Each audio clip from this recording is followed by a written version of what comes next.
நீங்கள் எம்ஜிஆரை வைத்துக்கொண்டு விஜயை எடை போடக்கூடாது.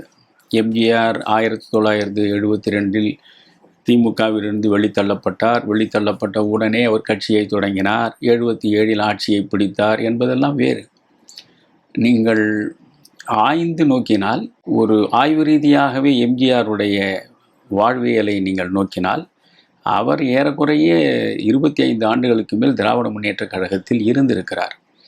திராவிட முன்னேற்றக் கழகத்தின் மிக முக்கியமான முகமாக அவர் காட்சி தந்திருக்கிறார். அவரை வைத்துத்தான் திராவிட முன்னேற்றக் கழகமே கிராமப்புறங்களில் பெண் மக்களுடைய வாக்குகளிலிருந்து முதியவர்கள் வாக்கு வரை பரவலாக பெற்று ஆட்சியை பிடித்தது. அவர் அந்த கட்சியின் பொருளாளராகவும் இருந்தார். அதே நேரத்தில் ஆயிரக்கணக்கான ரசிகர் மன்றங்கள் தமிழ்நாடு முழுவதும் எல்லா கிராமங்கள் வரையில் பரவலாக இருந்தன. அவை அனைத்துமே அரசியல் ரீதியாக திராவிட முன்னேற்றக் கழகத்தின் வெற்றிக்காக செயற்பட்டவை. எனவே இவர் வெளியே வருகிற பொழுது அவை அப்படியே அதிமுகவினுடைய அமைப்புகளாக மாற்றப்பட்ட நிலையில் அவர் கட்சி அரசியலை தொடர்கிறார். இப்போ ரசிகர் மன்றம் நீண்ட காலமாக இவருக்கு இருக்கிறது. அந்த ரசிகர் மன்றங்களின் மூலமாக நிறைய சேவைகளை எல்லாம் அவர்கள் செய்து வருகிறார்கள், அது வேறு.